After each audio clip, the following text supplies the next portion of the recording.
Okay, Mbak Elma, maybe you can start the session, please. Yeah, Bang. Good morning and welcome to today's public lecture in public finance. Ladies and gentlemen, before we start, I will now outline some basic procedure of the event for today's lecture. Participant of Diplomatic Treasury class of 2019 should change your name into class_name_ your name. The participants should mute the microphone and turn on your camera. The participants should use the virtual background provided by the committee in the Q&A session. Participants can ask questions in either Bahasa or English, and please make sure your question doesn't include any discrimination or bad words. To be able to identify you, please write down your full name when asking a question. The presents for this public lecture will be shown at the end of the session. Ladies and gentlemen, thank you for joining us today. We will immediately get underway with today's event. Good afternoon, ladies and gentlemen. Assalamualaikum. Greetings, Om Swastiastu, Namo Buddhaya, Salam Kebajikan. On behalf of the committee, we will give a warm greeting to the Honorable Speaker, Ibu Dr. Nadiah Abd Hamid, the Honorable Director of Polytechnic of State Finance STAN, Bapak Rahmadi Murwanto, our Honorable Deputy Director of Student Affairs, Bapak Budi Waluyo, our Honorable Head of Study Program Diplomatic Treasury, Bapak Heru Ahmadi, our Honorable Moderator, Bapak Acwin Hendra Saputra, Honorable UIT and college that joining us today. We would also like to greet public finance lecturer and other lecturer of PKN STAN that joining us today, and all of the respectable participants of today's public lecture. This webinar is also broadcasted through live streaming PKN STAN YouTube channel, so I would like to greet all participants in YouTube. Welcome to public lecture in public finance. The theme of today's public lecture is taxation, how it works and what it means. I hope you all have a good time with us. I'm Elma Fedora. I will be the host for today's public lecture. This public lecture is in the public finance course is intended to open students' insights about the importance of taxes for a country's economic system. Furthermore, this lecture will explain how taxes play a role in various state development efforts. Public lecture will also be presented regarding taxation system in force in Malaysia as a comparative study effort. To begin this webinar, we will sing National Anthem Indonesia Raya and March of PKN STAN.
nusa, untuk terampil dan berbudi karya, berdiri hadapi tantangan dunia, bekal ilmu mengabdi untuk nusa dan bangsa, mengelola keuangan negara, terus maju menjunjung Pancasila, harapan bangsa di pundak kita, semangatlah untuk Indonesia tercinta, Politeknik Keuangan Negara STAN, berbakti meraih cinta mulia, demi kejayaan bumi persada kita, penuhi panggilan nusa, Indonesia tercinta.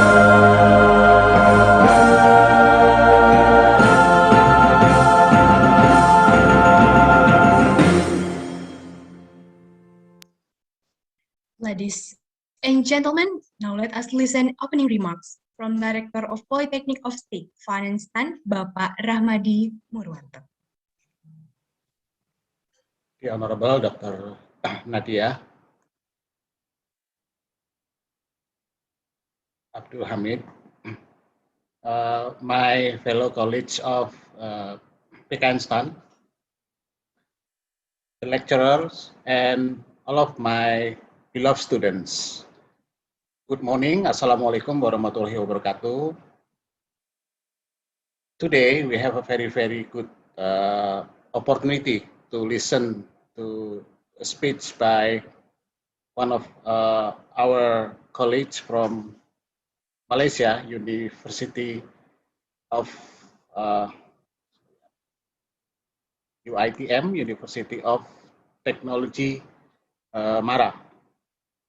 And it's quite interesting because the topic is something that being discussed, being questions from, I think, from the earliest civilization in the world. As we know, taxes is an important part of our lives. It begins when people start to elect leader to have a government. In the past, we know the way the tax system works earlier would be in the form of tribute. The leader will ask several people to fund how the government would work in a way to serve people or to serve themselves, and ask everybody under their jurisdiction to pay tribute to the leader. And it's interesting, until the development of economics, probably in 200 years in the past, then we start to see how the tax system should be developed or should be used in the economy, because taxes and economy will play an important role. We know that one of the brands, especially in the libertarian approach, always said that market is important. But we learned along the way there were a lot of market failure, and then the government should take care of the economy. And at the time, tax that was accumulated or taxes that were being taken from the economy could be used to do more by increasing government spending.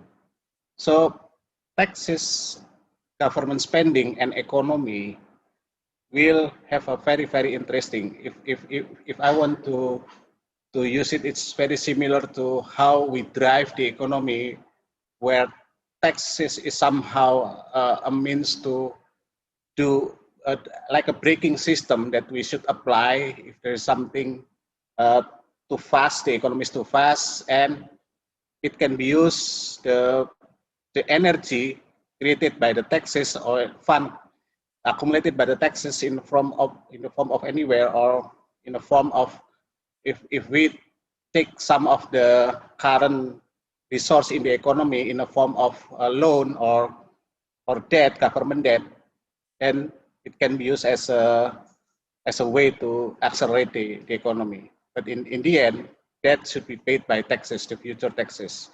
Now, there's a lot of discussion in economy regarding whether taxes as a whole will benefit the economy and will benefit the society.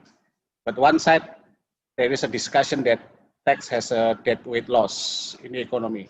But on the other side, if we look at the economy in the form of dynamic in the system, tax looks like have an important role, especially when we discuss that tax can be used first as a means to finance the government, second, a means to finance the development effort, especially to distribute wealth to other people that cannot compete or cannot have a different or the same ability to be able to take advantage of the economic system. And I think Dr. Nadiah will explain to you a lot better than me because she has the expertise in the area of taxes. And as for students, it's very good opportunity for you to learn the perspective of taxes from international expert. And for Dr. Nadiah, I would like to thank you and give you a big appreciation for your willingness to become a lecturer today, to give us insights how taxes will be important to the economic system and to the way we develop our nation. And for the organizer, I would like to thank you for organize this lecture that it will benefit to all of us, especially our students. And for you students, you have the opportunity to learn. Have a wonderful lecture. Congratulations. Thank you. Wassalamualaikum warahmatullahi wabarakatuh. Waalaikumsalam. Thank you, Bapak Rahmadi Murwanto, for the opening remarks and also for making your time to join us here. Due to a very tight schedule of Bapak Rahmadi may not be able to join us until the end of this lecture. Okay, now let's. Dr. Nadiah, I would like to say goodbye. Thank you. Thank you. Have a good event. Yeah, thank you so much. Thank you, sir. Okay, now let's proceed to the next agenda lecture. This session will be moderated by one of the PKN STAN Public Finance Lecturer, Bapak Acwin Hendra Saputra. Okay, everyone, now please welcome our moderator, Bapak Acwin Hendra Saputra. Okay, well, thank you, Mbak Elma, for make our day today. Make a good opening session to this point. Okay, today we are having Dr. Nadiah Abd Hamid here from UIT. I'm such a great honor for our college to having Dr. Nadiah here. And Dr. Nadiah, as maybe your lecture stated before, has an expertise on taxation, so we will learn much about taxation. But before we go to the Dr. Nadiah session, I will talk about a short description about why it's important to deliver on this public lecture in public finance. Okay, this public lecture in public finance is part of our effort in PKN STAN to share knowledge and experience and participate in global collaborative teaching. And now we have taxation topics, the session imposition of compulsory levies on individual or entity by government. Taxes are levied in almost every country of the world, primarily to raise revenue for government expenditures, although they serve other purposes as well. In modern economies, taxes are the most important source of governmental revenue. taxes differ from other sources of revenue in that they are compulsory levies and are unrequited. They are generally not paid in exchange for some specific thing, such as particular public services, the sale of public property, or the issuance of public debt. While taxes are presumably collected for the welfare of taxpayer as a whole, the individual taxpayer's liability is independent of any specific benefit received. Okay, the directors stated before that tax is part of our life, and from that background drive us to the question taxation on how it works and what it means. So we will learn from Dr. Nadiah about how to answer our question before. And before we start, I will deliver about Dr. Nadiah background or CV. Let me share Dr. Nadiah CV.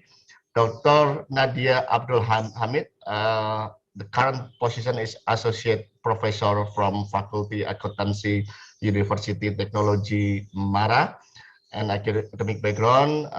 She earned her doctoral philosophy PhD in accountancy, majoring in taxation. Dr. Nadiah research area grant and papers.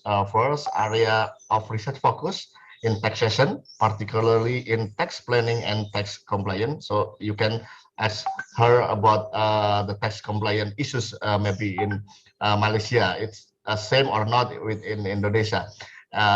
She awarded grant from several sources, in example from industry, IRBM, MOHE, and UITM.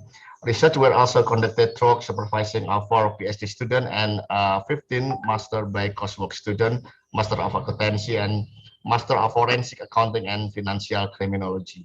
So it is interesting to get know more about taxation from Dr. Nadiah. And don't forget, Dr. Nadiah also deliver about some description about Malaysian taxation system. So I think you will be have a great opportunity to learn from our saudara serumpun ya, Dr. Nadiah, saudara serumpun.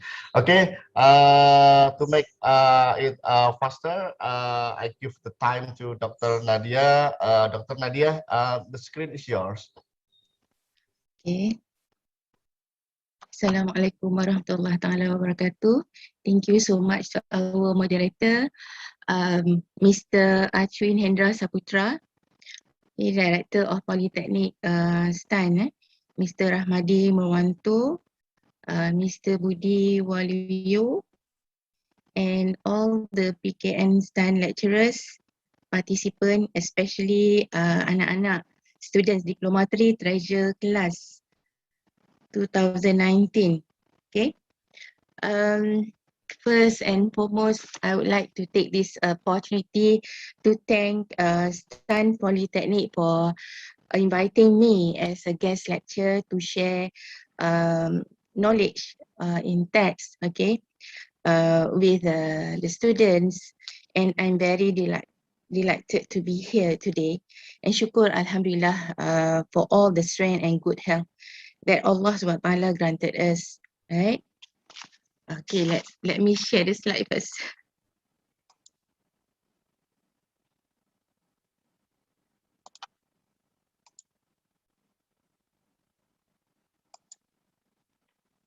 Okay, can you see the slide? Yes, we can see clearly, Dr. Nadiah.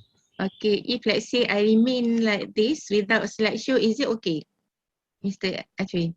It's okay. Clear? Okay. Okay.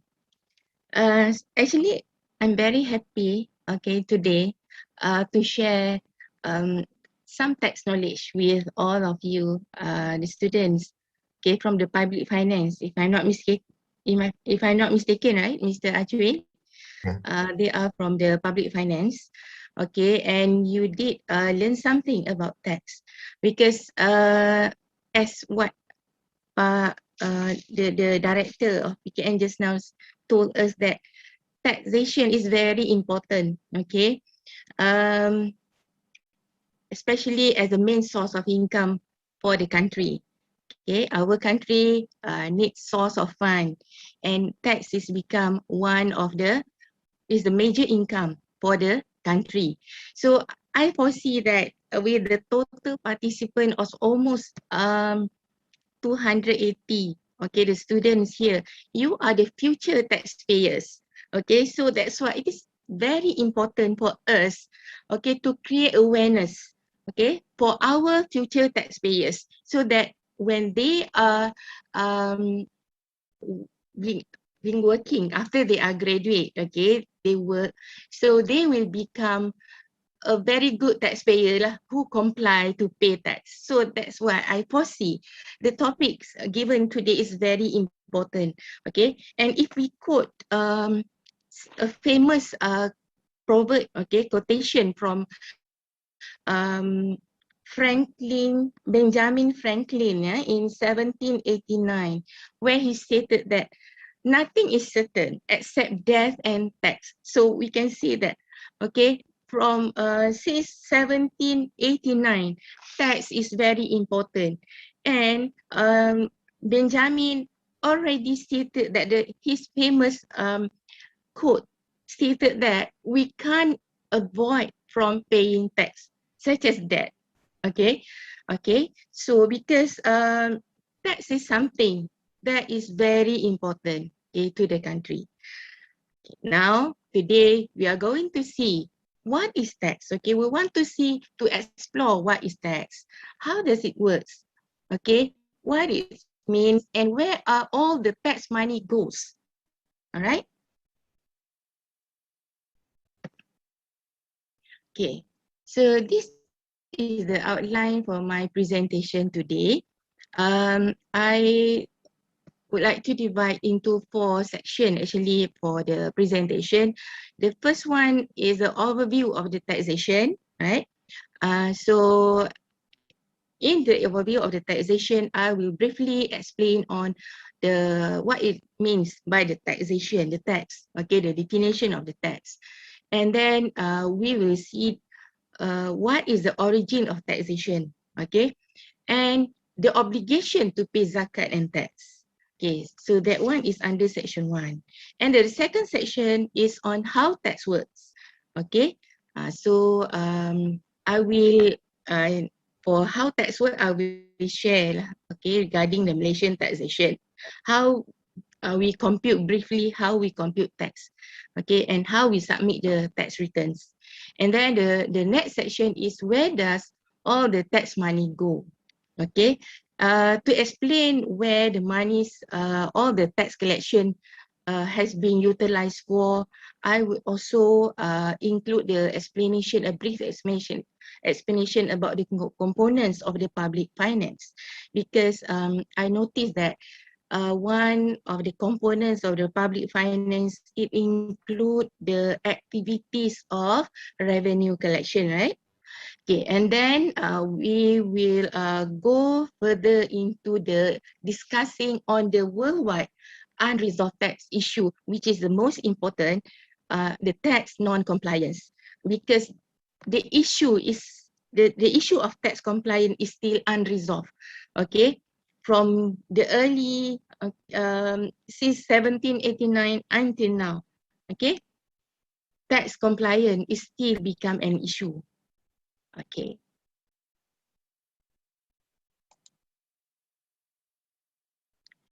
All right.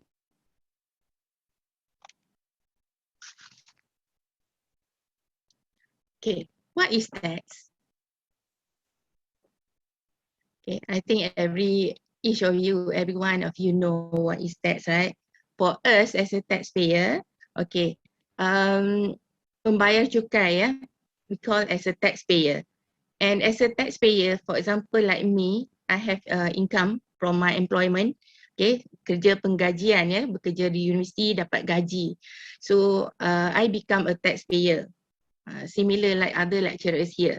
So tax is our expenses. We pay tax, okay? And for the government, tax is the revenue, okay? So tax for the government are the most important source of the revenue. Okay, if we refer to Malaysia lah, I would like to share, okay, Malaysian taxation.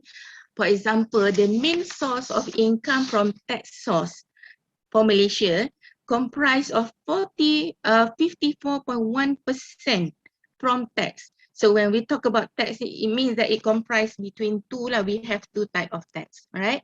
We have direct tax and indirect tax. Later on, I will explain what is the difference between direct and indirect tax. So Malaysia rely on about 54.1% funded by tax collection, and majority comes from direct tax.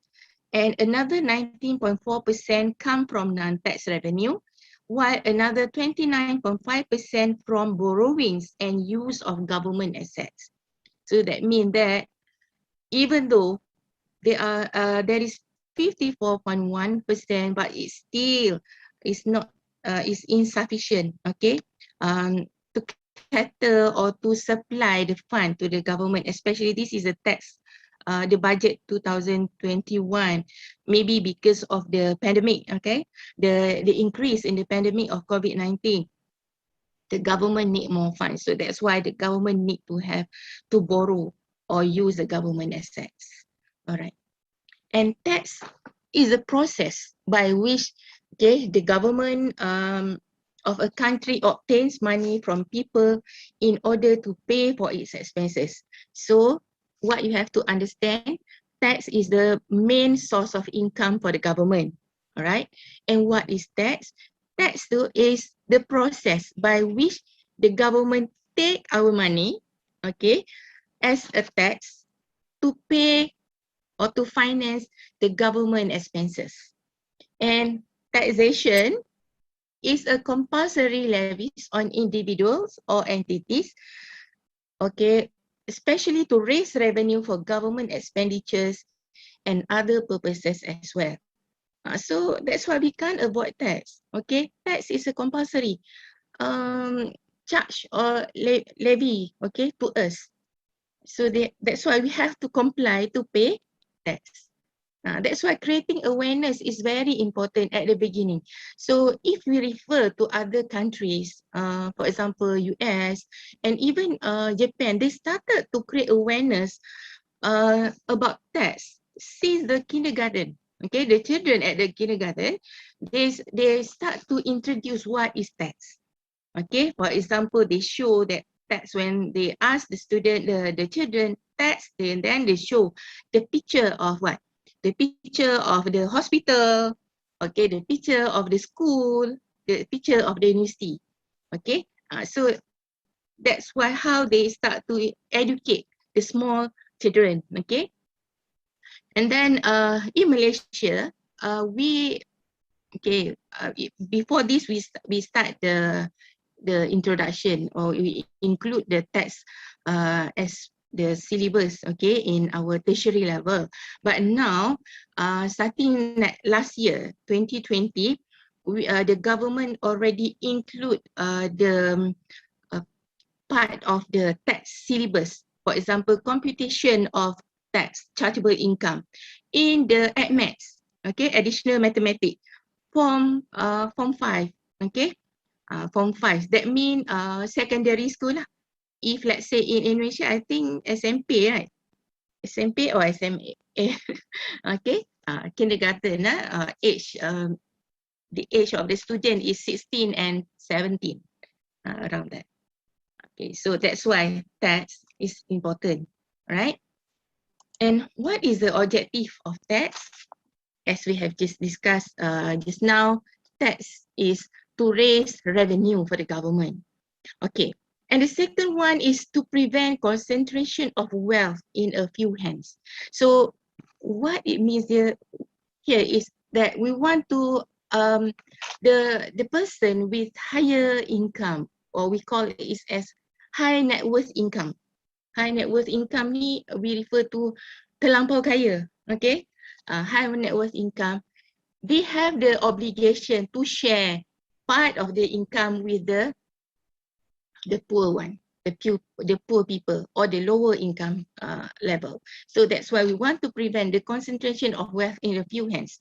Okay, we take part of the money as tax. Okay, and also redistribution of wealth for common good.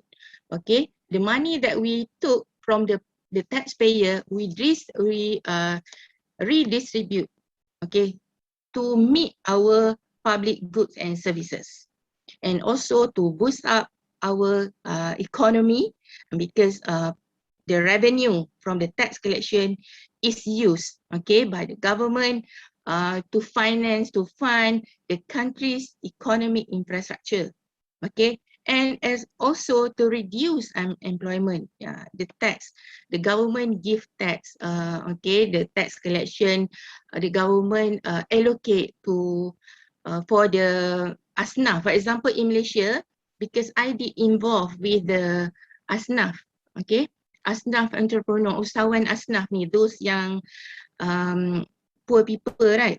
Okay, normally they receive fund, okay, from the Islamic institution tu, where zakat, panggil zakat institution, and now they also receive the taxation, the income from the taxation, okay, through the GLC company, okay, because the government want for them to set up more business, okay, business kecil-kecilan, small business. So that is one of the purpose, is to reduce unemployment and to take away or to shift them from the poverty, okay.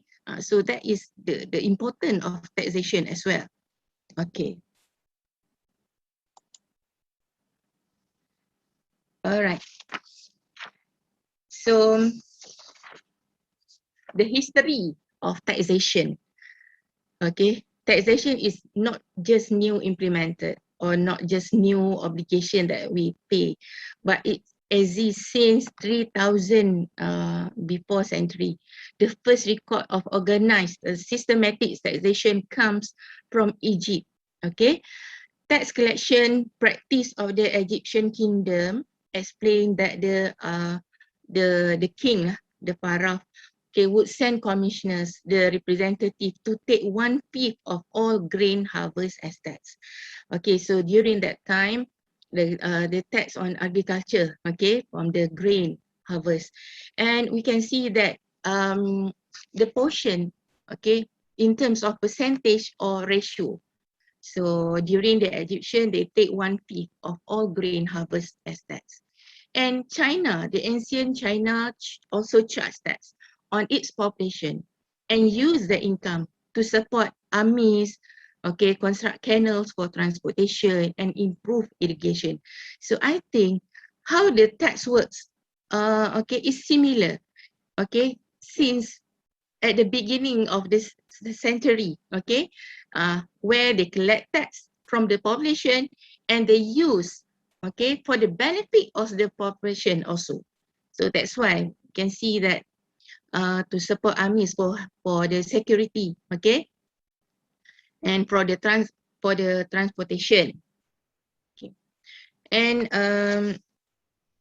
Allah Subhanahu wa Taala also reveal, okay, in terms of a comprehensive economic system that detail all aspect of economic life, including government revenue and taxation. And dalam Islam, ya, tax ni dah started awal masa zaman kegemilangan khulafah, okay, and the few names they use to name the tax tu, for example macam jizyah, okay, kharaj, fa'i, so that is the income, okay, from the public properties. All right.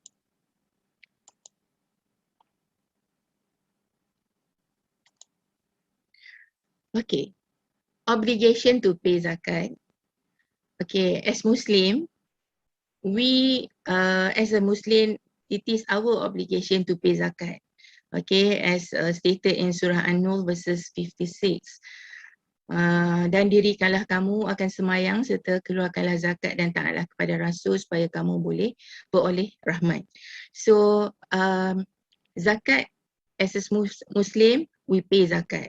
Okay, when cukup haul kan, we meet a certain condition tu.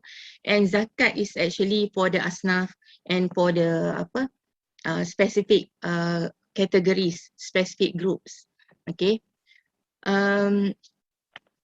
so that is zakat, right? And when we pay zakat, do you mean that we don't pay tax? No. Okay, we have to pay zakat because as a Muslim, bila cukup hal, okay, kita ada harta, ada pendapatan dan cukup hal, we have to pay zakat. But at the same time, on the same source of income also we have to pay tax. So the obligation to pay tax is also required and also it is situated dalam Al-Quran. For example, dalam surah Al-Kahfi. Okay, dalam surah Al-Kahfi verses 94 tentang Zulkarnain ya. Sungguhnya kaum Ya'juj dan Ma'juj sentiasa melakukan kerosakan di muka bumi. Oleh itu, setujukah kiranya kami menentukan sejumlah bayaran kepadamu dari hasil pendapatan kami. So, that bayaran, okay, that payment is referred to tax. Okay, and then another hadith, okay, by Al-Tamizi. So, that means we have to pay tax as well. Alright. In Malaysia, for example, the obligation to pay tax because kita is already included in declaration of rukun negara. One of the rukun negara itu is the kedaulatan undang-undang. So tax is comes from the requirement to pay tax is under the Income Tax Act, the law. So untuk mendukung kedaulatan undang-undang as Malaysian citizens, so that's why we have to comply in payment of tax. So I think similar with Indonesia, right? Maksud dia pay tax ni, even though it is compulsory payment, okay, it is stated in the Quran, okay, on the obligation to pay tax as well as zakat. As Muslim, we pay zakat and also we pay tax. Okay, actually kalau penggajian gaji, duit, salary, we pay zakat and we pay tax on the same source of income. Okay, later on saya akan explain tentang the tax rebate from zakat. Okay, tapi because of as Malaysian citizen, other than already stated requirement, okay, dalam Al-Quran, so the obligation also because as declaration as Malaysian citizen, okay, untuk kita patuh kepada rukun negara kita dan salah satunya adalah kedaulatan undang-undang. So that's why we need to comply in paying tax. Okay, and then the second session is on how tax works. Okay, so when you earn income from employment or from the business, okay, let me I think I make a slideshow. Okay, when you earn income from employment or from the business, so I use the term income here. Okay, I use the term income here because in accordance with the requirement of the income tax, okay, we don't use the money. When you earn money, for example, I use income in accordance with the requirement of the income tax because income comprised of money and also benefit in kind. Okay, something that maybe is as a workers, government servant, okay, when we work, we get the money, salary every month. But if let's say we work in the private sector, for example, director of the company, okay, the director, instead of the salary that he receive every month, he also enjoy the benefit that provided by the company. Okay, for example, rumah, the house, okay, provided for the director, okay, and then the servants, okay, there's a lot of benefit in kind where this one is also taxable. All right, So that's why we use the term income, because income comprised of money and also benefit in kind. Okay, it is not money, but it can the facilities that's similar to the money, right? So when you earn income from employment or from the business, you don't receive the whole of your salary or gain or profit from the business, your gross profit. Okay, so meaning that instead your gross pay is you has to minus with the tax payment. So meaning that pay as you earn. When we as a government servant, normally every month, okay, our employer will deduct, okay, certain portion of income tax from our salary.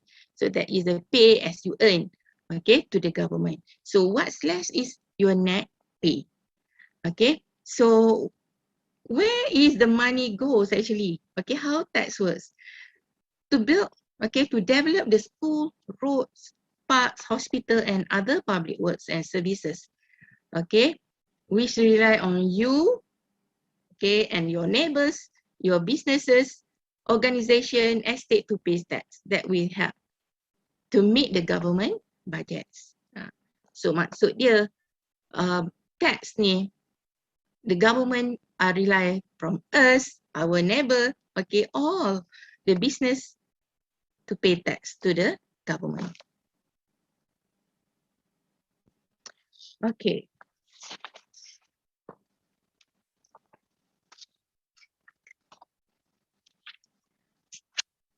What is the importance of understanding tax? Okay. Why we need to understand tax? Okay, maybe as a taxpayer, okay, as a taxpayer in future, as I told you, the student here, you are not from accounting background, okay, but you still need to understand tax because one day you will become a taxpayer. So you have to aware of the responsibility as a taxpayer. So what is the responsibility of as a taxpayer? Okay, submit, do the calculation of the tax.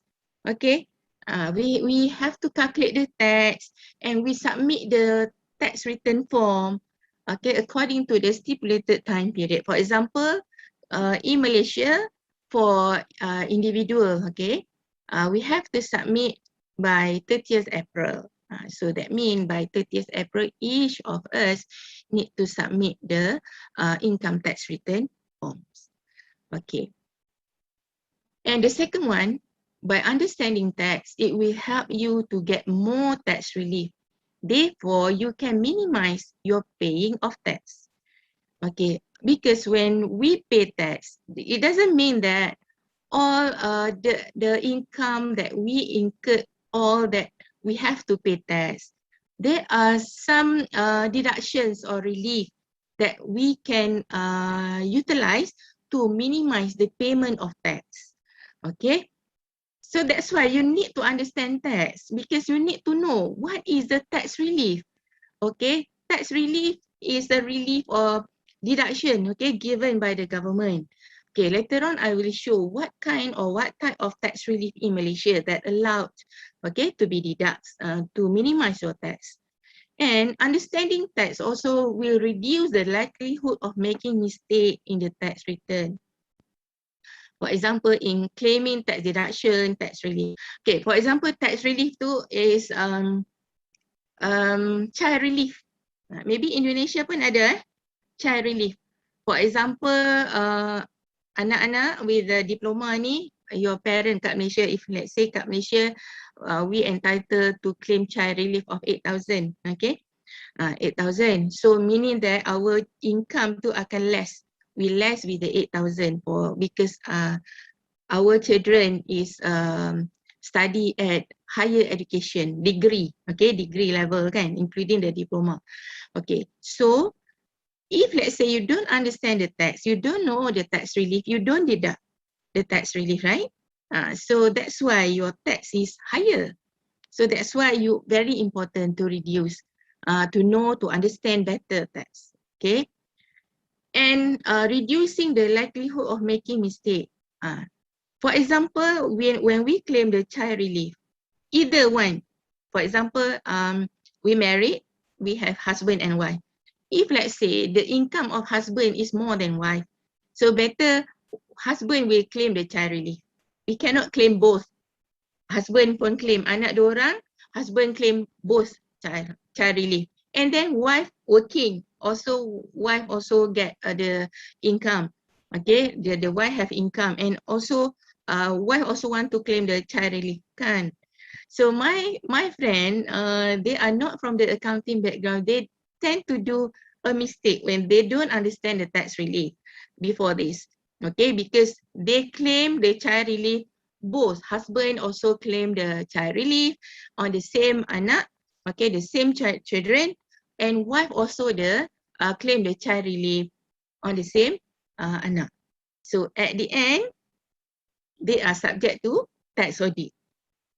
Okay, because kena audit, kena tax audit because they are making mistake in the tax return form. Okay, and then understand tax also will help you to prepare budget better. We set aside or we put aside certain amount of our income, okay, monthly income as preparation to pay tax. Okay, so that is what it means by prepare budget better. Okay. Okay, so this is a tax info. What do we need to know about tax? Okay, as we already discussed, tax is the main source of income for the country, and it includes bilateral responsibility. That means two-way responsibility, the people, taxpayer, the companies, okay, and the country. Okay, we pay tax to the country, and we get back the facilities from the country. And everyone who qualifies, that means everyone who qualifies, they have income, meaning that qualify to pay tax, meaning that they have income, they have to register, okay, as a taxpayer, kena register with the Inland Revenue, tax authority. So everyone who qualify, they have to register as a taxpayer, and when their income meet the income bracket, ada certain amount, dah kena income bracket. For example, Malaysia 36,000 per year. Okay, dia dah subject to income tax. Then he has to pay tax, right? And it is not only those with large income that need to pay tax. So this is the wrong perception. Okay, when I did research among the asnaf entrepreneur, normally asnaf, when they develop, okay, they become a successful entrepreneur, they pay zakat, but they don't pay tax because they thought that first, when they pay zakat, no, and the second one, they thought that they are only a small business, but their income level is actually falls under the tax bracket, but their perception is their income is not the same level as a big company, for example. So that's why they refuse to pay tax. Okay, not because of intention to evade tax, because they don't have the knowledge about tax. Okay, so that's why very important for us to educate our society about the tax info. Okay, about the tax knowledge. Okay, so this is a little bit introduction to Malaysian income tax. I think similar with Indonesia.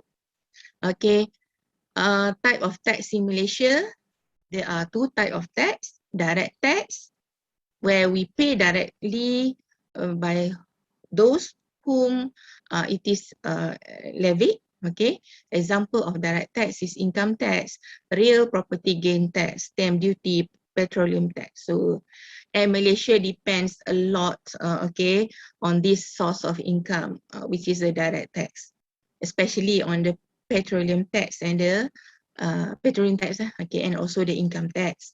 And indirect tax is collected via third party. Example, indirect tax, sales tax, service tax, and GST. Indonesia still have GST, right?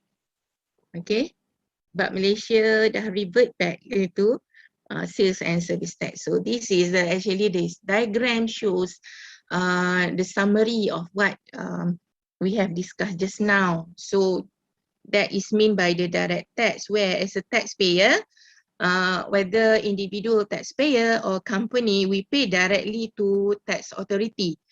In Malaysia, we call as Inland Revenue Board Malaysia. Okay, so we pay direct to the government authority. So this is a direct tax. However, for indirect tax, there is intermediary to collect tax on behalf of taxpayer, where we call as indirect tax. Okay, for example, sales tax. When we consume, when we purchase goods, we pay sales tax together with the purchase price. And the business enterprise, for example, kita beli baju, okay, pakaian di supermarket, the price tu ada sales tax. So that means supermarket become the agent atau intermediary yang collect the sales tax, okay, from the taxpayer and reimburse and pay to Royal Malaysian Customs. So this is for the indirect tax, it is governed by Royal Malaysian Customs. Okay, I think Indonesia also has custom department, right, to handle in collecting of indirect tax. Alright. Okay, so we are still in Malaysian income tax. Ministry of Finance is responsible for the supervision of the tax administration. Okay, so the government agency tadi, Inland Revenue Board, is under the Ministry of Finance, and the main source of law to refer income tax in Malaysia is referred to Income Tax Act 1967. And like just now I said that the government agency, Inland Revenue Board of Malaysia, government agency which is responsible to enforce, to assess, to administer and collecting direct tax, okay, from the taxpayer. And the income tax in Malaysia was assessed according to self-assessment system. So before self-assessment, Malaysia used official assessment system, OAS, but because of major drawbacks, ada weakness dalam that system, so that's why the government changed, okay, through the tax reform. So this is the tax reform in direct tax. Okay, kita ada buat tax reform dalam direct tax, where self-assessment system has been started for company 2001 and individual taxpayer 2004. Okay, year assessment. Tahun taksiran ya, year assessment. 2001 for company and 2004 for the individual taxpayer. So I think Indonesia also utilize this self-assessment system, right? And SARS requires taxpayers to hold the responsibility of computing taxable income and assessing tax liability following on a do-it-yourself process to increase tax compliance and assessment processing. So maksud self-assessment system meaning that the taxpayer itself, saya sendiri as a taxpayer, we compute our own income tax. Okay, we fill up our income tax return and we submit to the government. So what that is mean by do-it-yourself process. So when the taxpayer, they themselves, okay, fill up, calculate the tax, the tendency, okay, to avoid pay higher tax is there. So that's why the introduction of self-assessment system also give rise to the importance of having tax audit. Because tax audit, they want to check whether all the declaration, the submission, okay, of the tax return to is according with what is required by the Income Tax Act. We fulfill all the requirement by the Income Tax Act. So that's why tax audit important, when the introduction of self-assessment system, because the taxpayer yang compute their own tax. Okay, jadi tendency dia nak omit, okay, tendency dia nak avoid paying higher tax is, the chances is very high there. Okay, so okay, this is the different types of taxation Okay, we have income tax, direct tax, corporate tax also, direct tax. Okay, we have capital gains, property tax, and then we have sales and service tax. Okay, which is indirect tax. Yeah, just now we already discussed on that. Okay, classes of income, section 4 of Income Tax Act 1967. So I refer, maybe very simple if let's say we refer as individual taxpayer. Okay, so this is the income. Inilah pendapatan yang kena cukai. Okay, untuk individual taxpayer. For example, we have gains or profit from a business. For example, like me, as a lecturer dekat universiti. Okay, I'm a lecturer at UiTM, and at the same time, for example, I also started a small business. That means I have gain or profit from business. Okay, so I have income from business, and at the same time, I also have income from employment, penggajian daripada UiTM. Okay, and then I also receive dividend, for example, interest or discount. Okay, ada beli share, beli saham ya. I purchase share. So in return, I receive dividends. Okay, and then rental. I purchase houses, and I let the tenant, okay, to rent, and monthly I receive the rental income. So this is under rental. Okay. Or we have royalties, macam kita write a books and then we receive, when we sell the selling of our books, kita dapat royalty, for example. Kan? So pun subject, that one pun is fall under classes of income which is subject to tax. Pension, okay, annuities or other periodical payment, okay, annuities, payment paid to the widow, okay, when the husband pass away, okay, husband is a very rich man, for example, pass away, and he appoint executor, a person to manage the estate of the estate of the wealth tadi, the estate tadi, and he told before he died, okay, he told that before his death, monthly annuities pay to his widow 10,000 ringgit Malaysia, for example, monthly. So when the widow, the wife, receive the annuity, that one is subject to income tax because it fall under income tax classes of income. Yeah. Gains or profit not fall under any of the above. So that means if let's say any gain or profit not fall under A until E, so that one is fall under F. Okay. Okay, so this one is actually the summary yang classes of income tadi ya. Okay. This one I already explained. Okay. So here we come the computation of chargeable income, computation of income tax. Okay. Statutory income, okay, is the income that subject to tax tadi, come from the classes of income. That means we need to declare all income which is subject to tax. Okay, yang they fall under section 4 tadi, from section 4A, 4B, 4C, 4D, 4E, 4F. Okay, and then we have, for example, we have business income. Business income, okay, we have a gross income and minus expenses, allowable expenses, then we get the adjusted income. So we minus with the capital allowances. Okay, so the asset, capital allowances too is the allowance that the tax allow, okay, the portion of allowance, macam depreciation, if like accounting, in accounting we have depreciation, susut nilai, asset menyusut, depreciate in value, for example 10% every year. For example, when we purchase a car, right, kenderaan, mobil.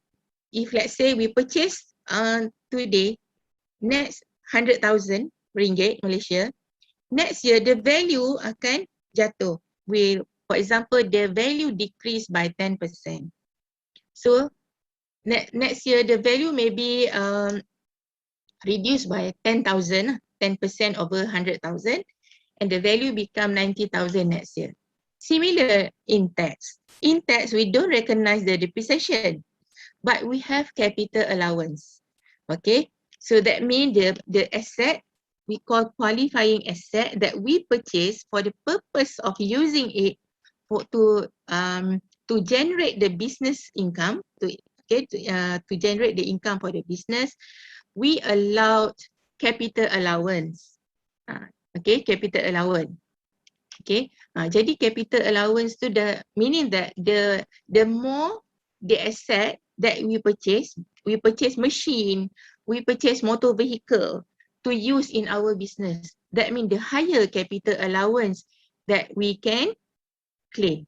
So the higher the capital allowance, because the capital allowance, okay, will reduce our adjusted income. Kita akan tolak adjusted income, adjusted income akan minus capital allowance to get statutory income. The higher the capital allowance, the lower statutory income. That means the lower the statutory income, the lower the tax that we are going to pay to the government. So that is the tax planning. In tax ni, we have to think as a business, okay? So kalau lah ini businessman, they have to think, what are the ways that can minimize the paying of tax? So one of the way to minimize the paying of tax by purchase the asset, qualifying asset. Because the more asset that we purchase to use in our business purposes, the higher the capital allowance that we can claim. So the higher the capital allowance will be the lower the statutory income, right? So ini from the business, for example, and then we have other income yang tadi kan. Kita ada section 4A business, just now I already explained, and then kita ada penggajian, employment, salary. Okay, section 4A, 4B, 4C, 4D, 4E, 4F, and then we total up, we get aggregate income. Okay, so aggregate income, then we minus with the current year business loss. If let's say we have business, and our business is generating profit. Generating losses. So that losses we can deduct against the aggregate income. Okay. So sometimes people also doing tax planning here. If let's say they have 2 or 3 business, they want to declare loss because they want to do a tax planning by claiming the current year business loss against the aggregate income. So the higher the business loss here, the lower the aggregate income, right? So maksud dia now the total of classes of income tadi, section 4A until section 4F, we total up, we get aggregate income, and then we minus current year business loss. If let's say our section 4A income from business tadi, from the company, we incurred losses, we can minus again the aggregate income, and also we can deduct or minus donation. We make donation to approved institution, for example, old folks home, okay, anak yatim, okay. So that donation is allowable, and the government restricted to 10% of the aggregate income. For example, aggregate income is 100,000. We donate to rumah anak yatim, 15,000. Okay, aggregate income 100,000. We donate 15,000. We cannot minus 15,000. We have to do comparison here. Okay, we take 10% from the aggregate income. So the aggregate income is 100,000. 10% of 100,000 is 10,000.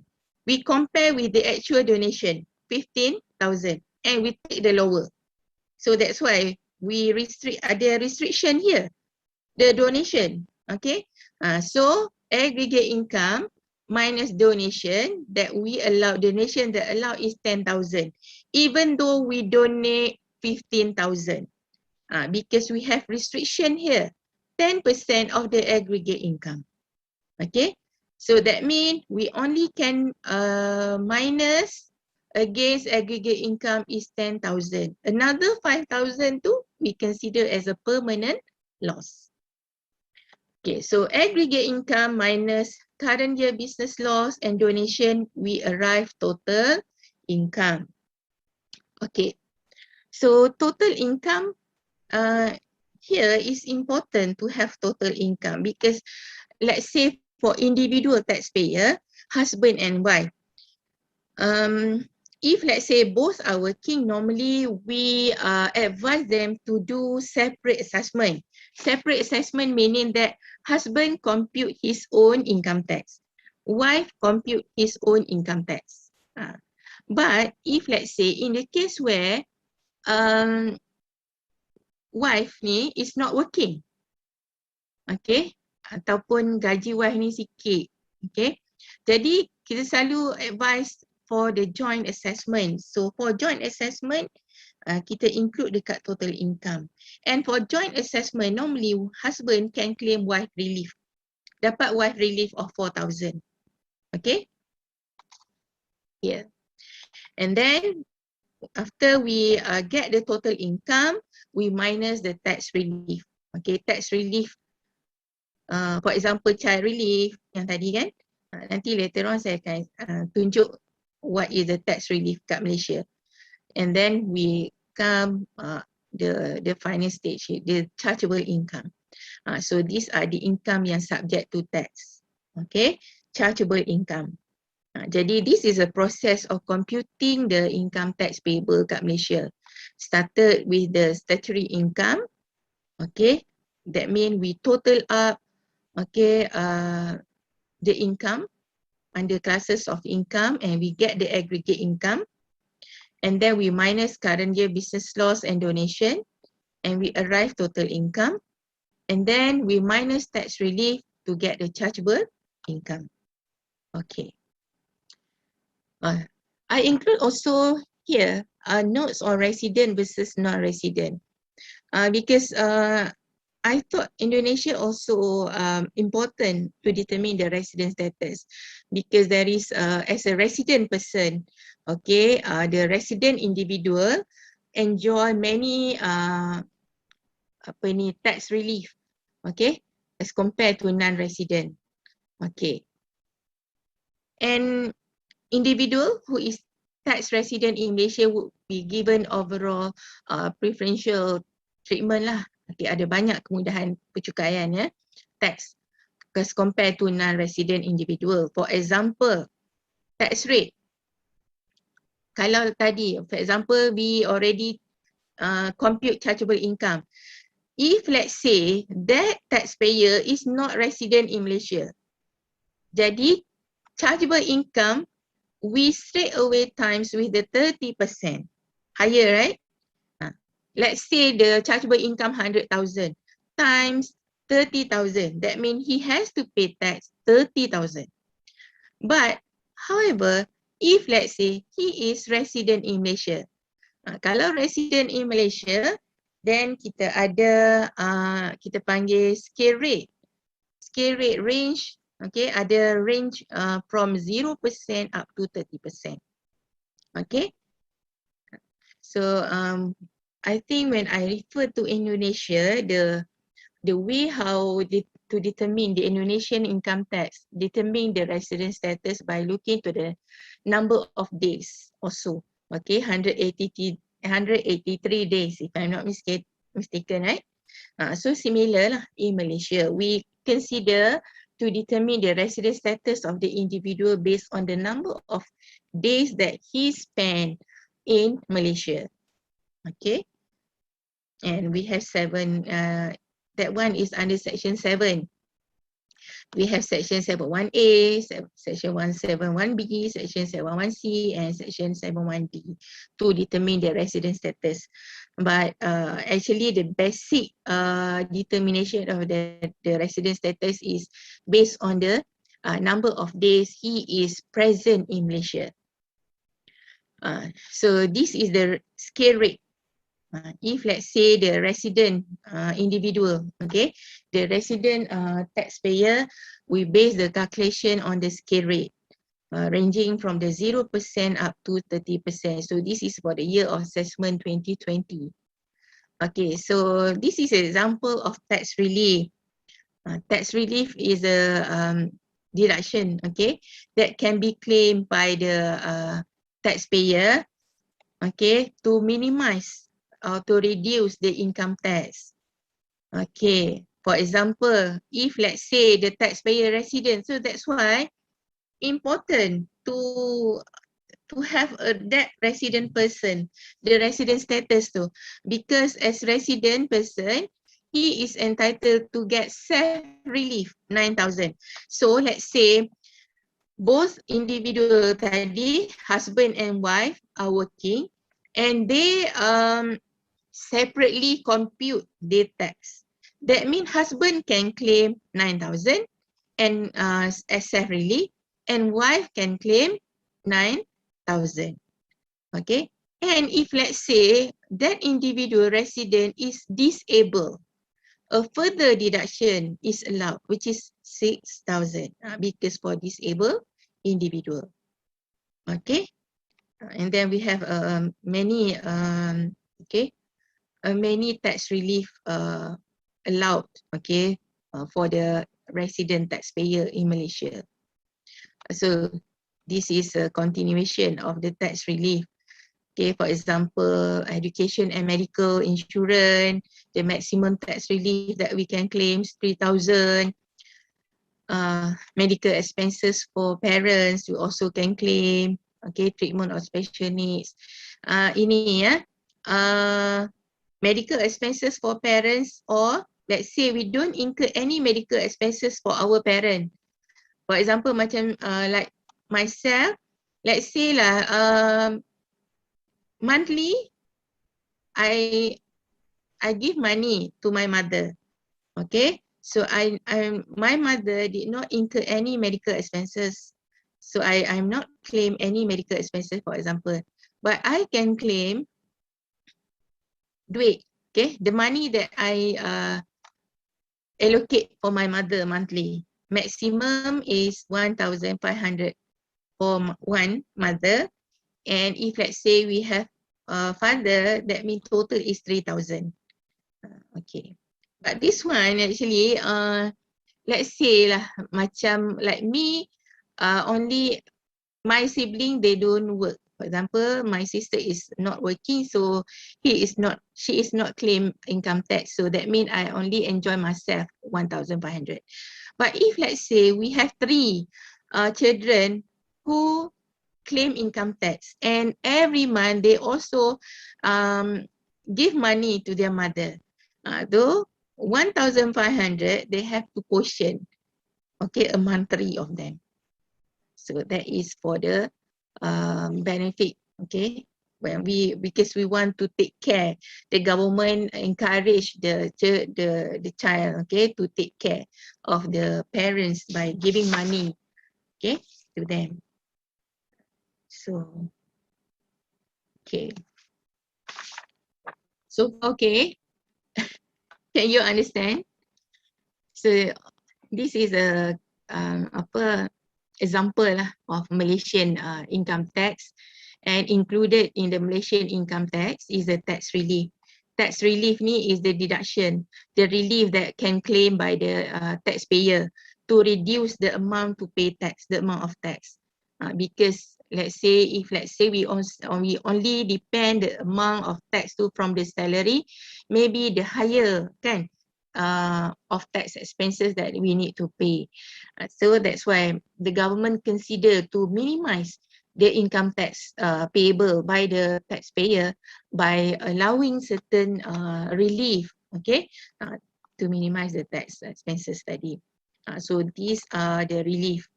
So we must incur. Kalau kita tak incur, if let's say we don't spend for education and medical insurance, we can't claim 3,000. Okay.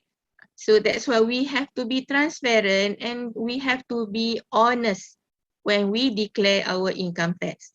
We don't claim something that we don't incur. For example, we don't have parent anymore. Okay, parent already passed away. We can't claim 1,500 or 3,000 because we don't spend duit dah. Okay, kepada parents. Okay. Okay. So this I'm sharing here is a Malaysian e-filing. So this is a system, e-filing system, okay, that we use every time that we want to submit our income tax returns form. We normally submit through the e-filing. So in line with the digital economy, right?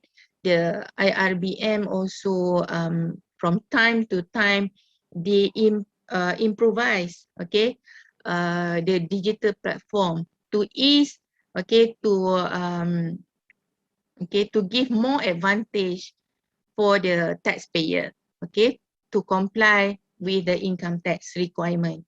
One of the advantage offered by our inland revenue is submission through e-filing. But currently, we also have My Tax apps, okay. My Tax adds to the current apps that being developed, okay, the digital way of tax administration lah, okay, being upgraded by our IRBM, Inland Revenue Board Malaysia, where as a taxpayer we can submit the income tax returns, okay, through the My Tax apps. And there's a lot of information.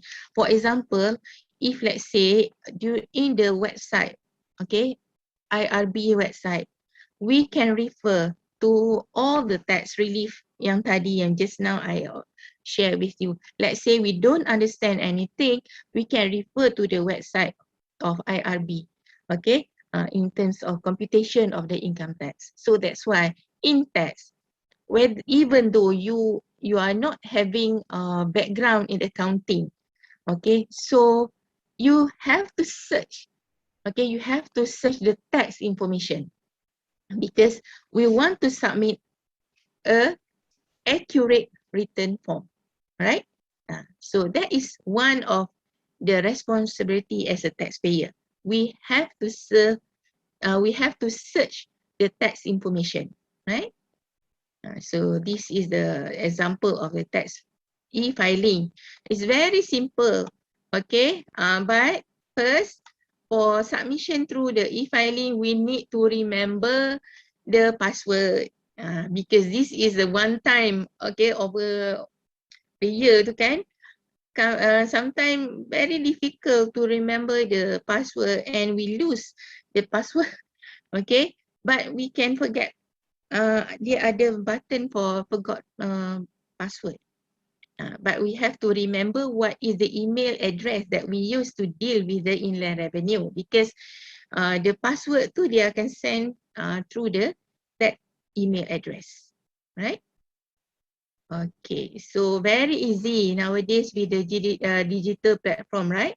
Everything is right kat kita punya fingertip saja. Just you press the button and then the system will calculate to you. Okay, at the end, whether we overpay ataupun we underpay the tax. Kalau kita overpay, kita akan terlebih bayar. In return, kita akan dapat refund. Kalau kita terkurang bayar, then tax audit will come and we have to pay additional tax. Right? Okay, so this is a tax rebate for those who pay zakat. Okay, just now, because zakat and tax tu normally for the employment, okay, we pay zakat and tax from the same source of income. So that's why, according to Income Tax Act 1967, Section 60A, Subsection 3, a Muslim who has made two compulsory payment on the same source of income zakat tadi yang kita bayar zakat tu is allowed as rebate. Okay, dapat rebate. To relieve a Muslim from the burden of double taxation on the same source of income.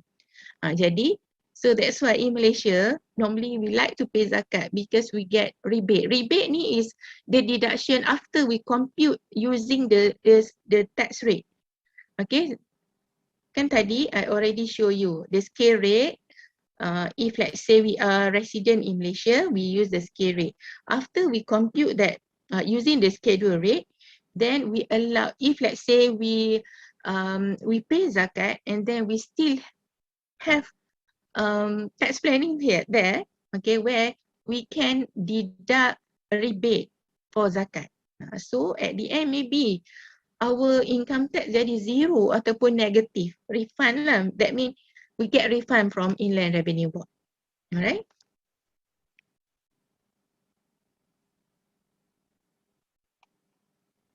So where does all the tax money go? Okay, so this is a component of public finance. Okay, so we have in the public finance. Okay, from the diagram we can see that there's a lot of activities to involve. Okay, in public finance, one of the activities is the revenue collection from tax. Okay, and then the spending of the governments which fall under expenditures. Okay, and then if let's say the revenue is less than the expenditure, we get the deficit, kan? And if let's say the revenue collection from tax is more than the expenses that spent by the government, then we get the surplus. Okay, and the government need to prepare national budget. The plan. Budget is a plan, okay, of the government expenditure tadi. Okay, and then national debt. If let's say we at the deficit, okay, and the government need money to meet the expenditures, then the government need national debt. Okay, government debt lah, right? So for example, the government can issue the government securities or dispose the government asset. Okay. Okay. So this is the revenues, expenditures and deficit. Okay. This one I already explained. Okay. Just now regarding the revenue, tax collection, expenditures, and when is the time we get the deficit. And let's say we are at deficit situation, right? We need to borrow, okay, to fund the expenses of the government. Okay, I share with you the revenue expenditure for Malaysian 2021 budget.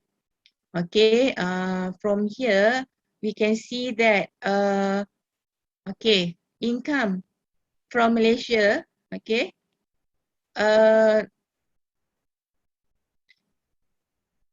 from tax, okay, the revenue collection from tax 40.9% plus 13.2% from indirect tax, and then we also have non-tax revenue, okay, and also we have borrowing and use of government assets.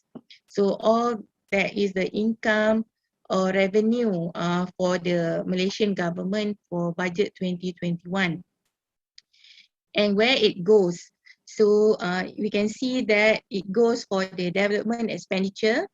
Development expenditure normally the government spend for high impact project, okay, the mega project, and also the operating expenses, okay, the operating expenses including the emoluments to pay the salaries of the government servants, okay, the supplies and services, retirement charges, okay. Okay, so this is the total expenditure according to the sector. For 2021, because I think similar with other countries, due to the pandemic COVID, okay, the government increased the allocation, the budget allocation untuk health, kan? Okay. So this is the budget, yeah, the process of budget allocation. Okay. In Malaysia. So we can actually for the budget, normally to prepare the budget, Ministry of Finance akan required or asking the circular, okay, from the government agencies, what is their forecasted expenses for that particular year, okay, fiscal year.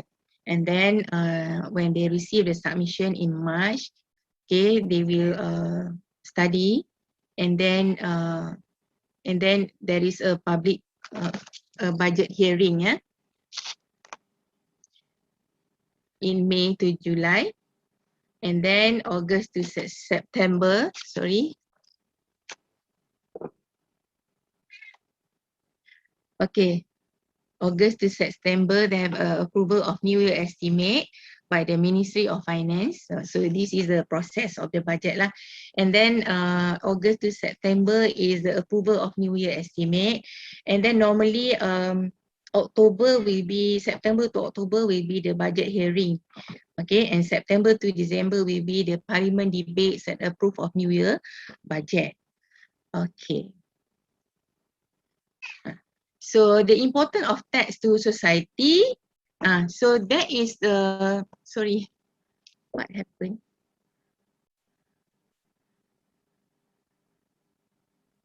Okay, so this is the importance of taxes to society for healthcare, education, governance, infrastructure, development, all right?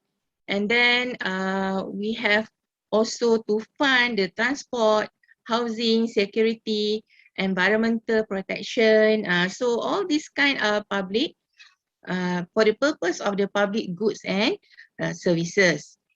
Okay. And then we come to the unresolved worldwide tax issue. Okay. So what is the unresolved issue? Okay.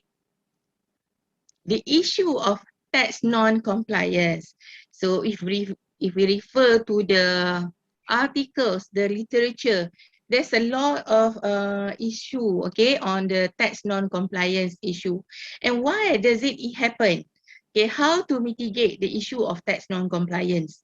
Okay, it's very difficult to actually, I can show here, Malaysia, okay, from this number, the statistical data, okay, we can see that in Malaysia, sorry, okay,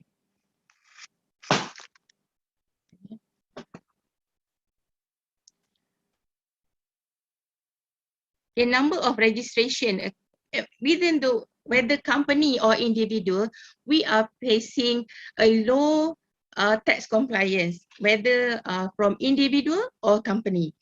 Okay, and we can see that the percentage of paying tax among individual is only 15.24%. So this is a source that I took from Hamid 2018. Okay. Okay, maybe the issue of tax compliance, the fundamental of the issue of tax compliance comes from the tax policy itself. Okay, when we crafted the tax policy, it should be there is a good tax policy that underlying that the system, tax system, right? And I would like to refer to 5 interrelated principles for creating a good tax by Nichols 2005. Okay, the first one is on the fairness. Okay, fairness, when we think that tax system is fair to us. So that's why when the taxpayer perceive that the tax system is fair to all taxpayers, then they will pay tax, they will comply with tax. Okay, when talk about fairness, we can divide into horizontal equity as well as vertical equity. Okay, so horizontal equity meaning that one tax rate, okay, for all taxpayer. For example, this one is similar for in the case of indirect tax lah, macam GST kan, 10%. Whether higher income level or lower income level, we pay the same tax. However, untuk vertical equity, okay, vertical equity, taxpayer of lesser mean will be harder hit by a given tax percentage, meaning that the higher the income level, they pay higher tax compared with the lower income level. So in Malaysia, actually we have 3 category of income level. We have B40, bottom 40. We have M40 and we have T20. So normally B40 is not affected by the direct tax, but dia kena indirect tax. For example, when the B40, the lower income group, they purchase goods. When they consume goods, they have to pay sales tax, right? So that is under the horizontal equity. But for the direct tax, normally B40 tak kena. And then simplicity. Tax system should be simple so that everyone can understand. Okay, if let's say the tax system is complex, then the percentage or the tendency of tax non-compliance will be higher. And the neutrality. Neutral is referred to the influence of other parties. Okay, when decision of the taxpayer untuk decision to pay, to comply with tax, it does not influence by other parties. Okay, it should be neutral. Okay, and administrative tax that is workable to implement and maintain. Okay, efficient tax admin. It is important to have an efficient tax administration. So that's why, for example, when we refer to other studies, okay, the role of tax authority also important, because if let's say the taxpayer perceive that the tax administrator ni is not efficient, for example, lack of knowledge, okay, they are not helping the taxpayer when the taxpayer are having a problem related to tax matter, they are not very helpful. Okay, that will also affect the compliance level. And last one is sufficiency. Sufficiency mean that the tax system, okay, the tax system should collect sufficient tax. So maybe we can also refer to the sufficiency, we refer to close the gap, the minimum tax gap. The tax gap is actually the amount of tax that we supposed to collect with the actual amount that of tax that we collect. Jadi dia tak boleh, perbezaannya tak boleh besar. They kena minimize the tax gap too, so that we can collect more tax. Okay. Okay, so I think we already discussed regarding the tax audit also because of the self-assessment system, right? Where the taxpayer compute his own tax. So that's why the importance of tax audit to give rise, okay, to check, to inspect or check of the documents submitted by the taxpayer. Okay, so the purpose is checking whether tax has been reported honestly, declared accurately, and paid in accordance of the income tax law, right? And if let's say the inaccurate tax returns and penalty happen, for example, the taxpayer submit inaccurate tax return, they omit certain income, for example, rental. For example, as a taxpayer, I only declare employment, gaji, but I don't declare the rental income. Okay, so that means the submission is inaccurate. So if the tax audit found, okay, there is inaccurate tax return, the IRB will impose a 45% penalty on the unpaid, okay, underpaid tax, amount. Okay. So, as a conclusion, okay, after we have discussed on the importance of the tax, okay, to the government, the importance of tax actually to us, to the lower income level. Tax help raise the standard of living. We want to achieve the sustainable goal, kan? The sustainable development goal. So that's why we need to ensure that each taxpayer comply in paying the tax, okay? Because tax are essential for every citizen, okay? Because if let's say the more the income from tax can be collected by the government, the more facilities, infrastructure can be developed by the government for the benefit of the society. Okay, therefore it is important for citizens to pay tax and understand what is the tax mean, okay, how the tax work and where all the tax money goes, okay, rather than just perceive that is a money grab by the government from us, because the tax burden too is the income taking from us, but it convert back from the facilities that we enjoy, okay, from the tax money. So that's why, as a taxpayer, as a future taxpayer, we need to comply to pay tax, all right? Okay. So with that, thank you so much. Okay. Okay, thank you, Dr. Nadiah. I really appreciate, and I intentionally not to stop your presentation since it was so comprehensive explanation about Malaysian tax administrative. So I also curious about what being held in Malaysia. So, student, Dr. Nadiah has been presented to us about overview of taxation, how tax works, where does all the tax money goes, and what unresolved tax issues.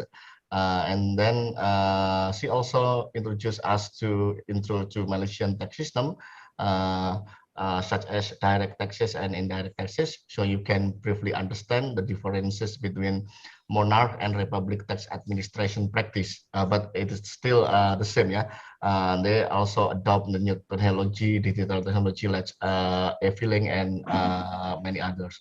So we are going to the next session, is a question and answer session. Since English is not our native language, and Dr. Nadiah is saudara jiran, we can use bahasa also. Yeah. So don't hesitate for student to raise question both in bahasa and in English. So in the first session, I invite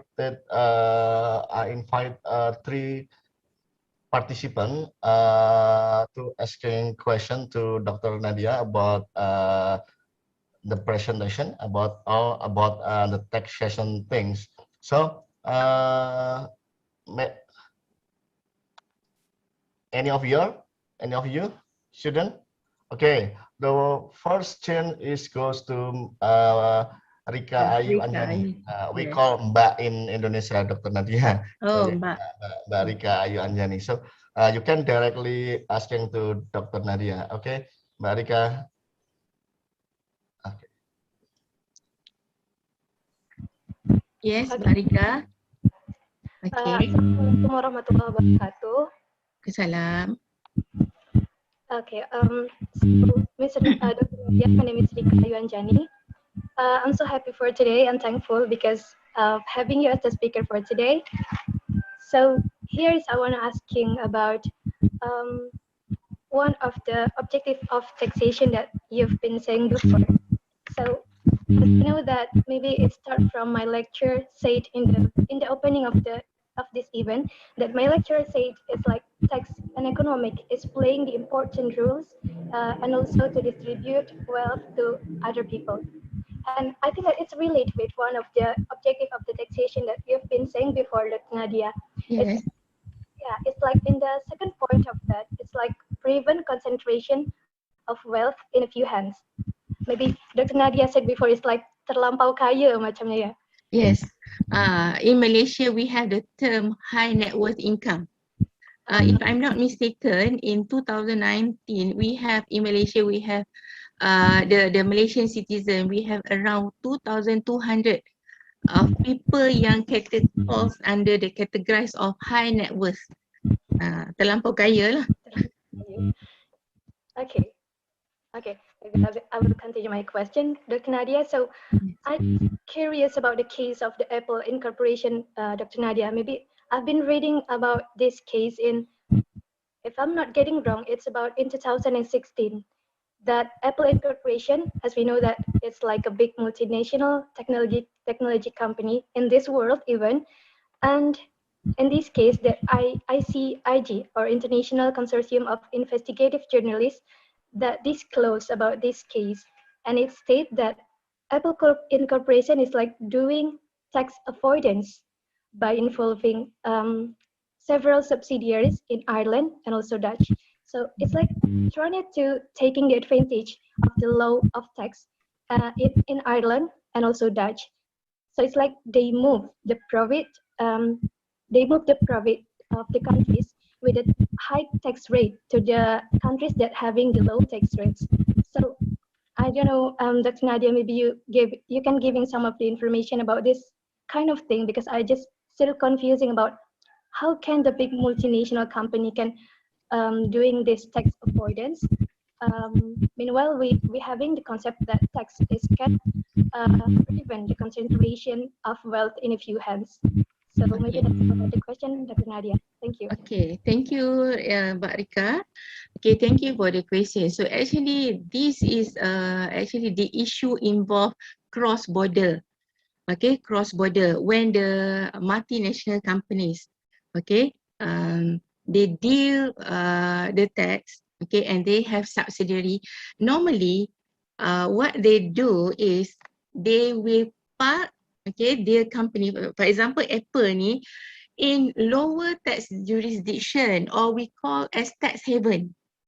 Okay, tax haven. You know tax haven? Tax haven ni macam sugar tax. There is no tax.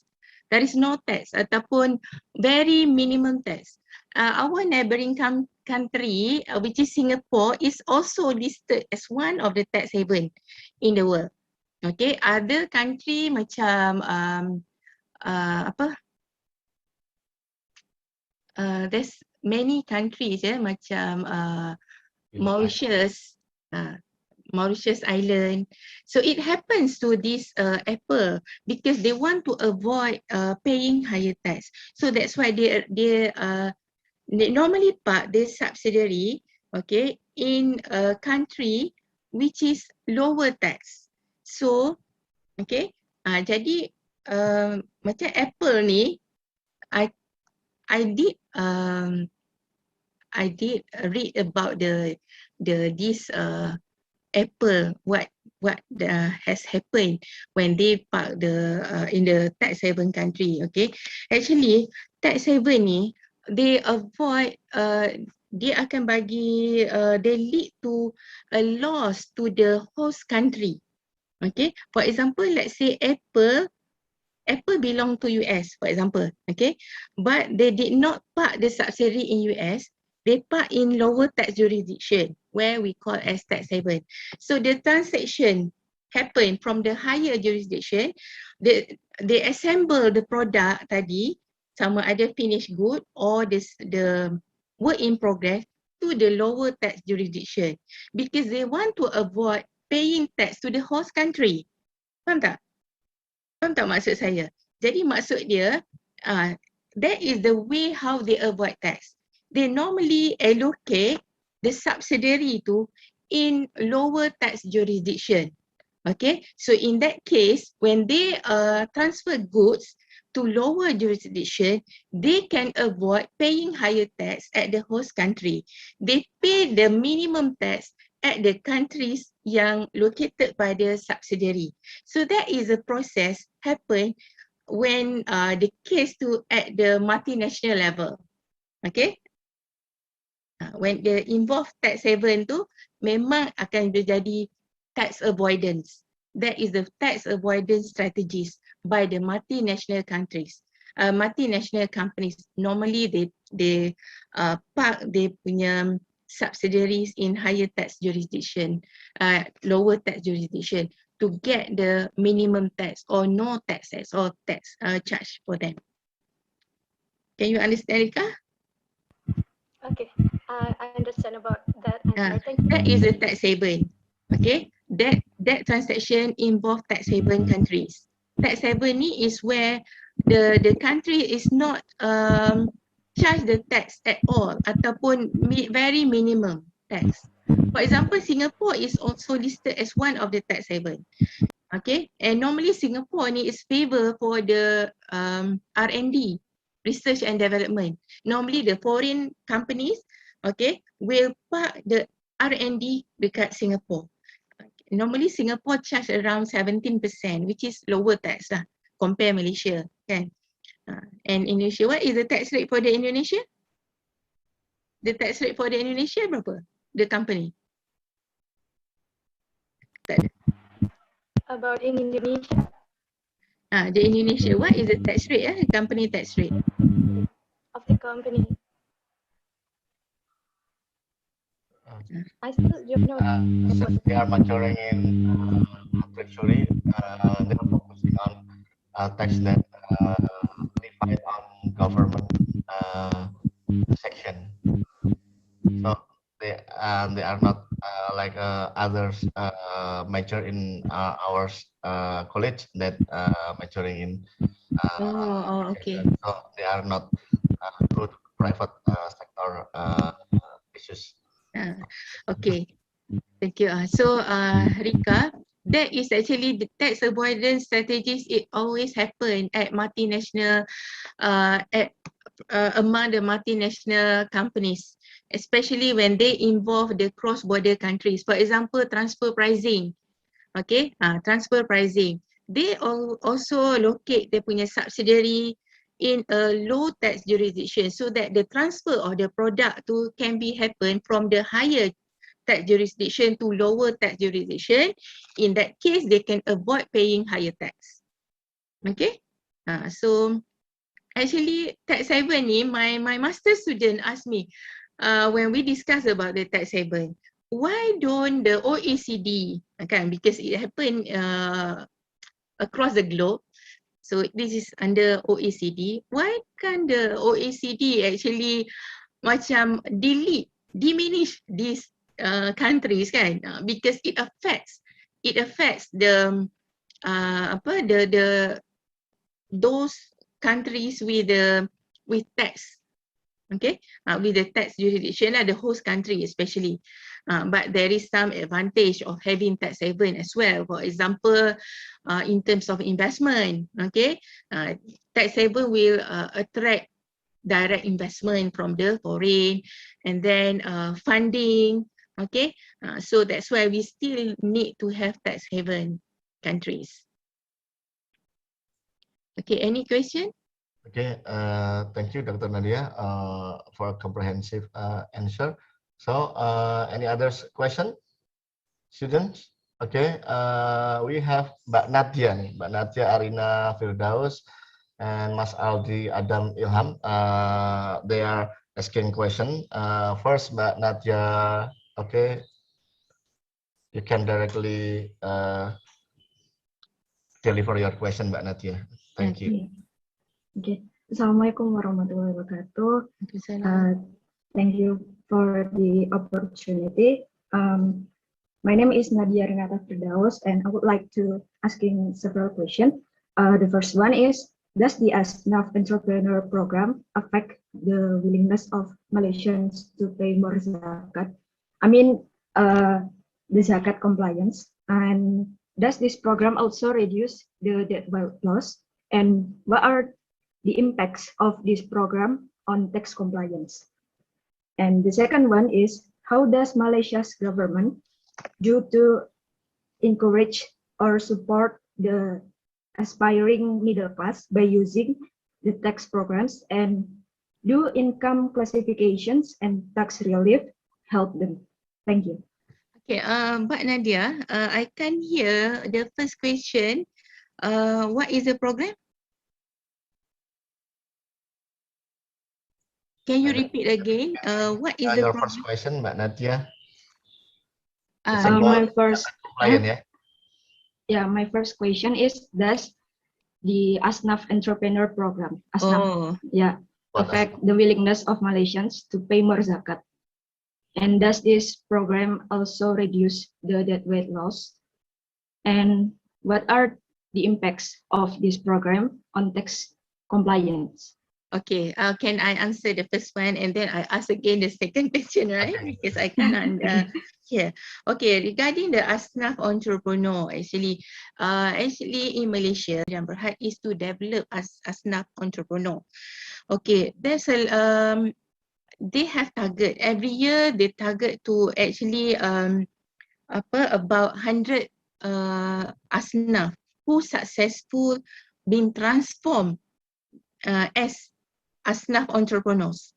Okay, okay. So from the, because they are dealing with the zakat institution, okay, I think when I visit that Teras Sdn Bhd, I can see that the program is very successful to relieve, to relieve ataupun to move away ASNAF ni. Dia dah being transformed into usahawan, a successful usahawan, and no more ASNAF. Okay, so in return, because development program ni is actually involve giving of fund about 5,000 to 30,000, I think, to develop according to their talent. For example, if let's say they know about as a tailor or cook, and then they being developed, okay, giving training how to be a chef, for example, okay, and then I can see that there's a lot of the clothes yang making by their ASNAF, okay, and successful, and they become successful. So in return, they pay tax, they pay zakat. But okay, one thing is very difficult actually for them to comply with tax, because what, like I say just now, their perception by paying zakat is actually enough. Okay, for them tax is a second the second payment lah. If let's say they are growing, for example, they achieve, maybe they achieve the medium-sized company, then only they pay tax. That is their perception. So when we met them last year, they told us lah, we already pay zakat, right? But when the trust Sdn Bhd, the company who implement this development program, they start to call to invite, for example, our group, okay, a research group, to educate these ASNAF entrepreneurs, because we want to create awareness. Okay, we want to create awareness. And one more thing, if let's say they don't register as a taxpayer, even though they are not fall in the tax bracket, okay, they have to voluntarily register for the as a taxpayer, because of the pandemic ni kan, the government arrange a lot of stimulus package to help the companies.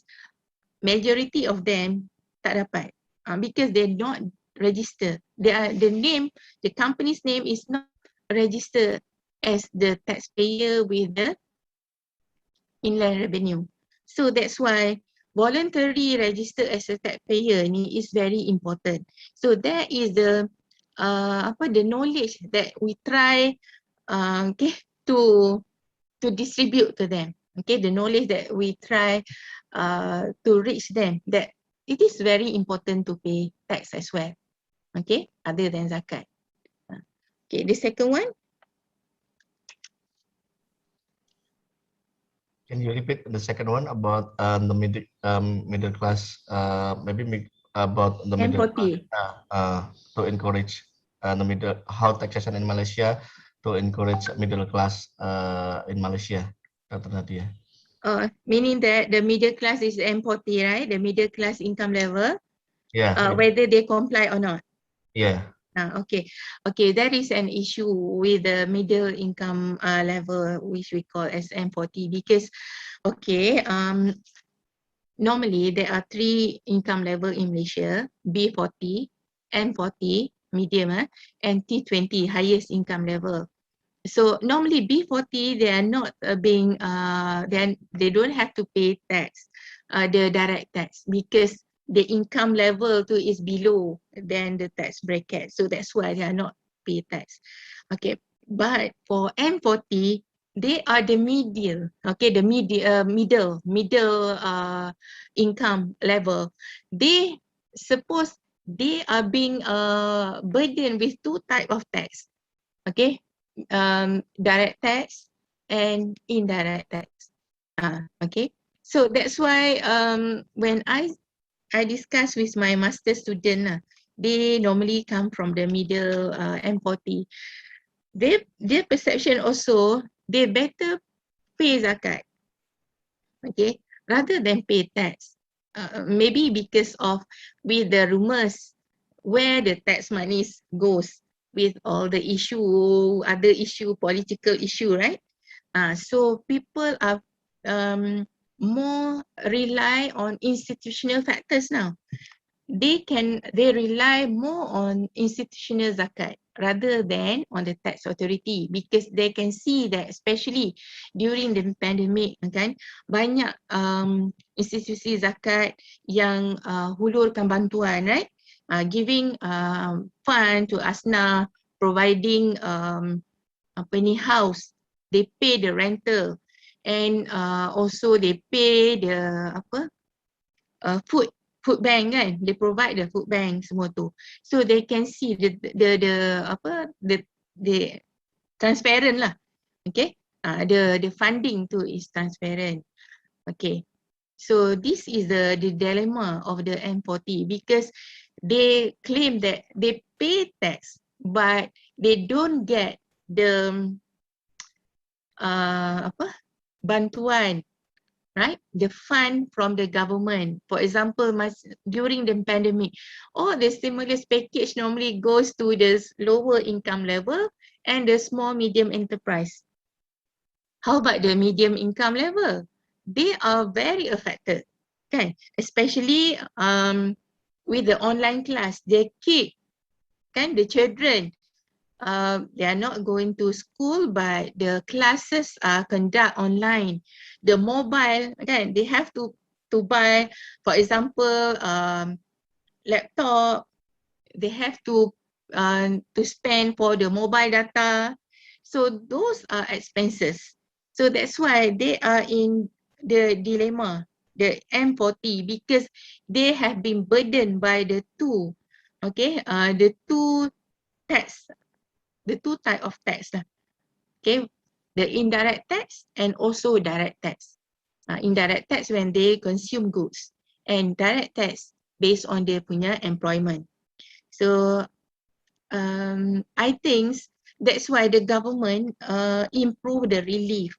So macam relief, if let's say before this year assessment 2019, the lifestyle tu is only 2,500. Let's say if we purchase a computer and we spend untuk beli textbook, all the maximum amount that we can claim is 2,500. But now budget 2021, we can claim up to 5,000, 2,500, okay, for the lifestyle yang the common one, and another 2,500 for the purchase of laptop, okay, the gadget, okay, for the purpose of the ODL, for example. Okay, so by claiming this, the more tax relief that the M40 can claim, that means they can reduce the burden of tax that are facing by them. Therefore, maybe they hopefully they will comply more with the tax requirement. Okay, thank you, Dr. Nadiah. I hope it's clearly answer your question, Mbak Nadiah. That M40 or middle class in Malaysia are burdened by both direct and indirect tax. Yes. So we have one chance for you student to asking question. You can raise your hand, Mas Aldri. You okay, Mas Aldri. This last question is from Mas Aldri Adam Ilham. So it represented the male student, Dr. Nadiah. Yeah. Okay, Mas Aldi, the time is yours, Mas Aldi.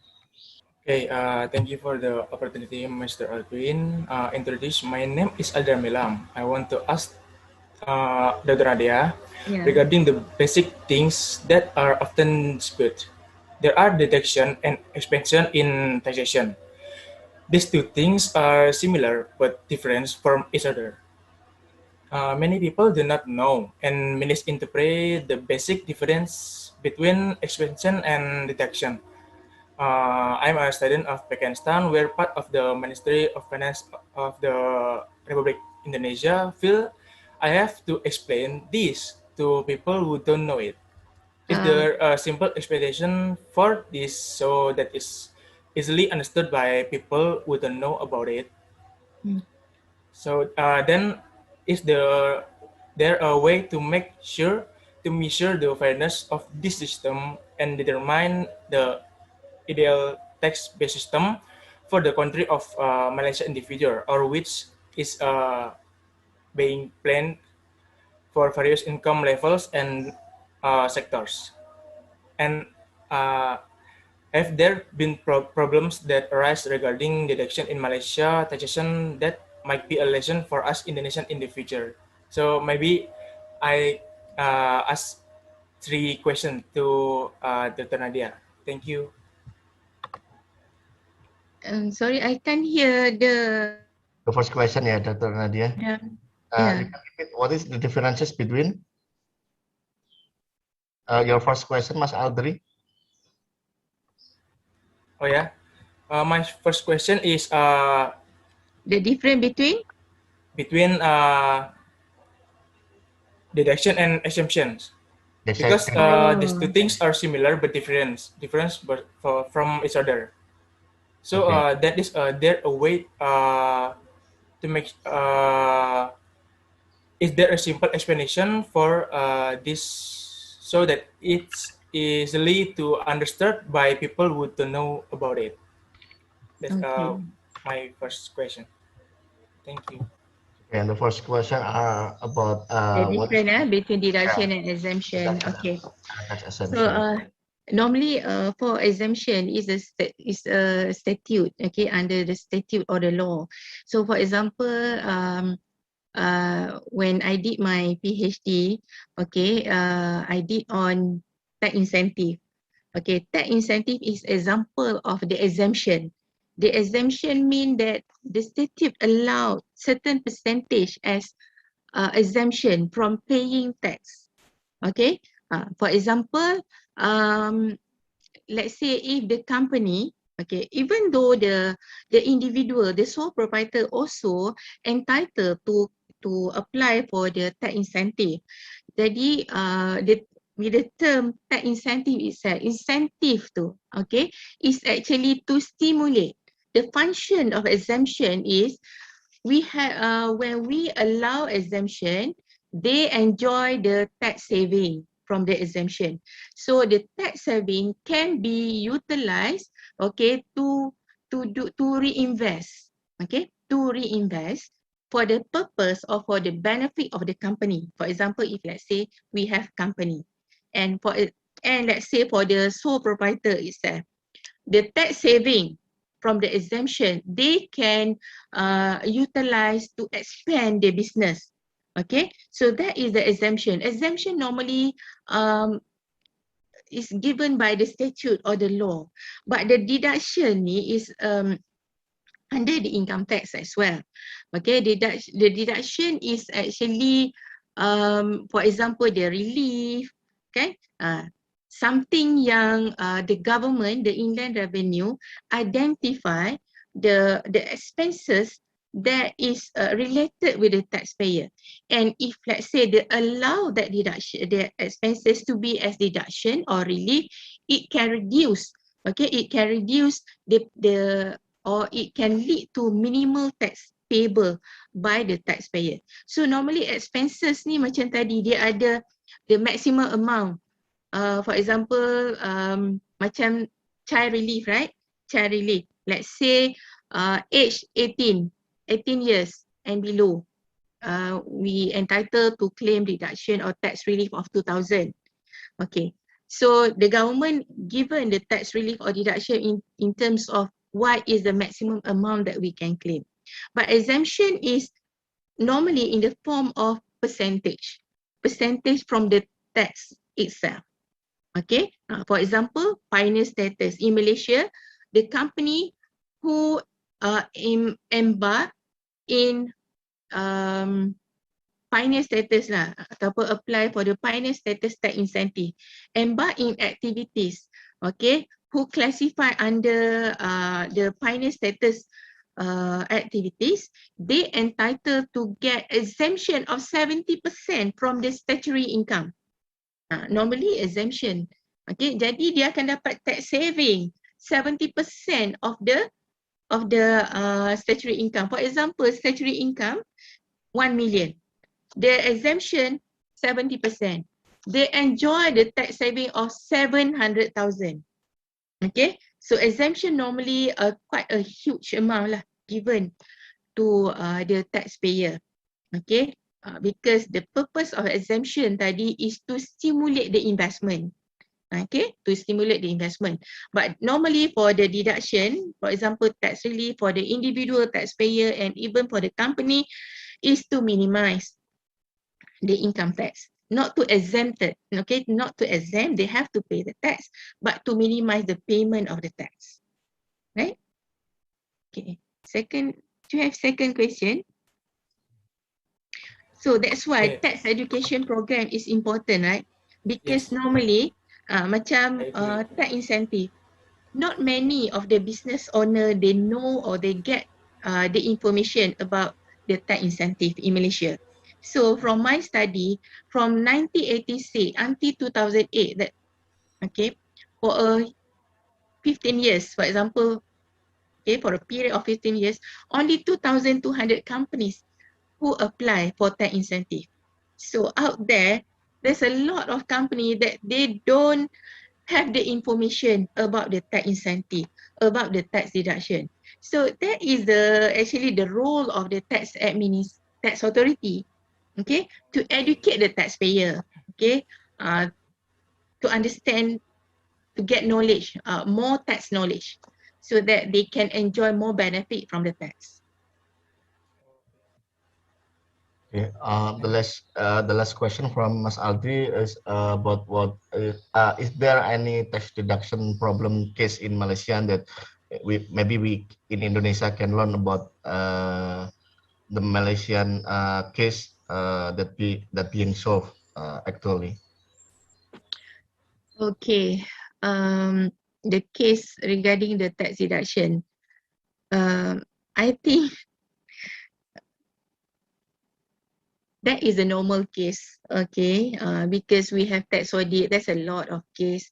For example, the findings from one of the article from my PhD student, the tax evasion, okay, the taxpayer, normally the small medium enterprise, normally they evade tax, okay, they evade tax through manipulation activities, the fraudulent financial activities. For example, they manipulate the figures.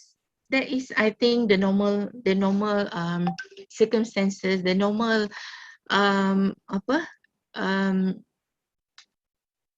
tax activities yang how the taxpayers actually evade tax ataupun how the taxpayer tries to avoid tax.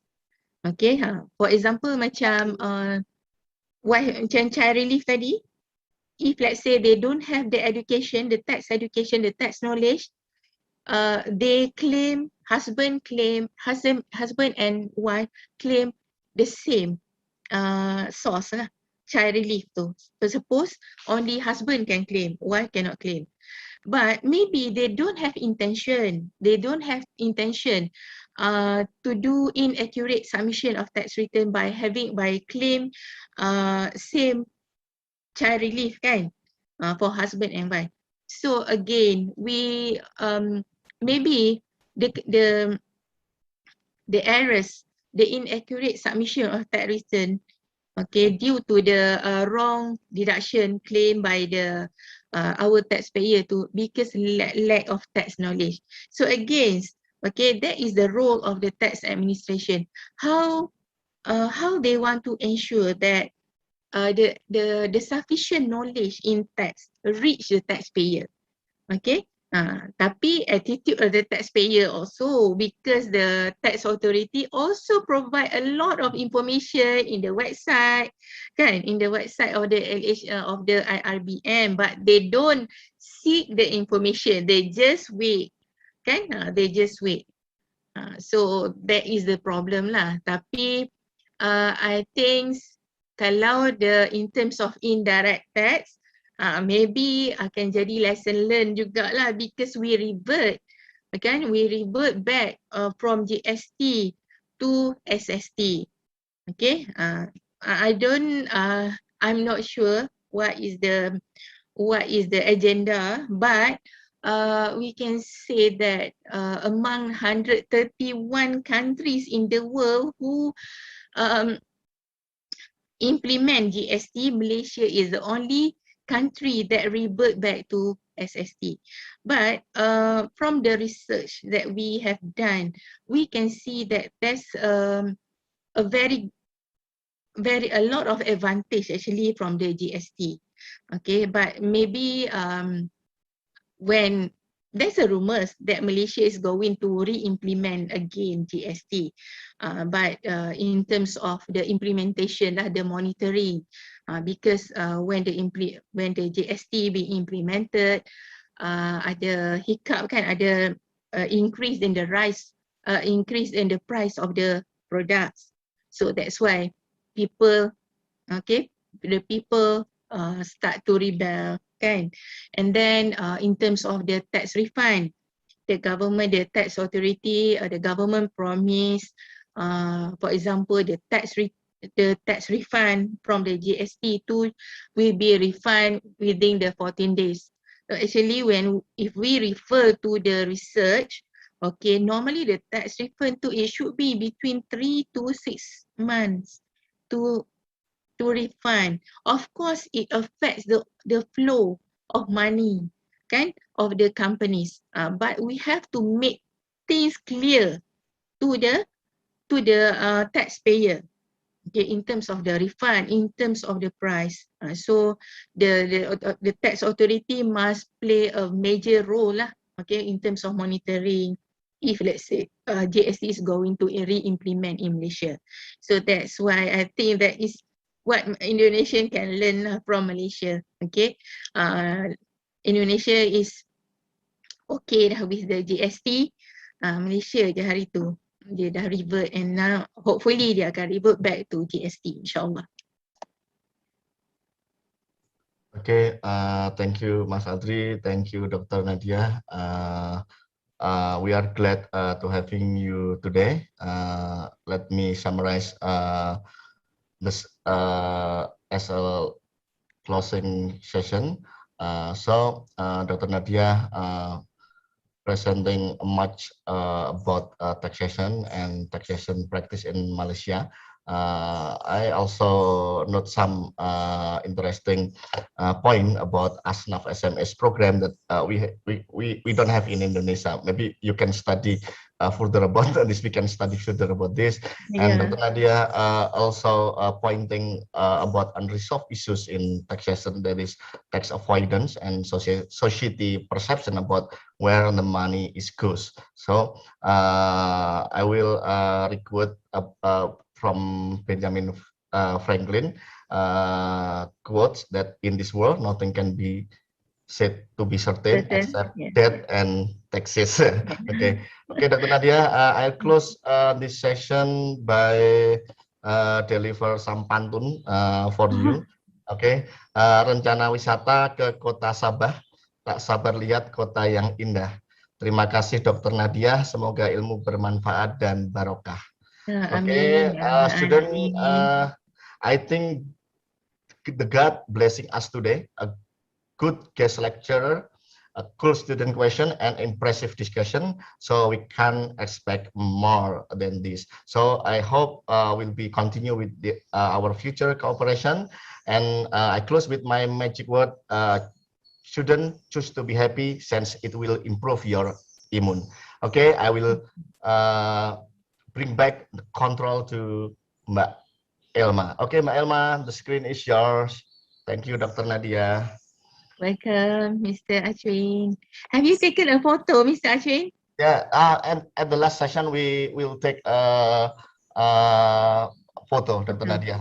Okay. By Mbak Elma. Okay, thank you. Thank you. Thank you, Bapak Acwin. Also, thank you, Ibu Dr. Nadiah Abd Hamid for the explanation and insightful discussion. Today we have learned about taxes, its type, how it works, why do we have to understand tax, and how tax system applied in Malaysia. Okay, ladies and gentlemen, now we will have a group photo session with our guest lecturer, moderator, and all participants of today's public lecture. For participants who have not turned on the camera, can turn on the camera first, and after everyone is ready, I will start a group photo session. Okay, it looks like the participants are ready. We will start the group photo session now. I'll count in 3, 2, 1. Hold on.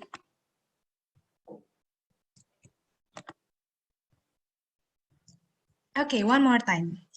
We'll have photos in 3, 2, 1. Okay.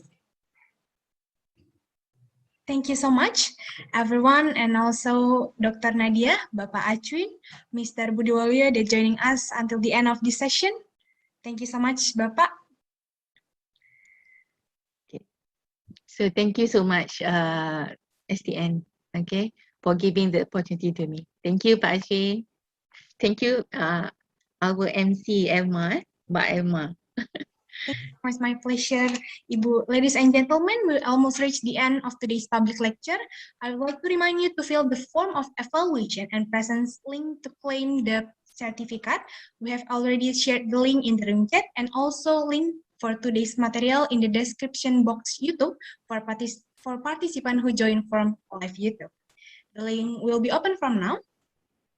Okay, we have reached the end of today's public lecture. Once again, we would like to pay our deep respect to all of the public lecture participants, whether in Zoom or in YouTube Live, for the invaluable presence and also insightful discussions. I'm Elma Fedora signing off. Thank you so much. Stay safe and stay healthy. Good afternoon. Good afternoon, everyone. Thank you. Thank you, Dr. Nadiah. Welcome.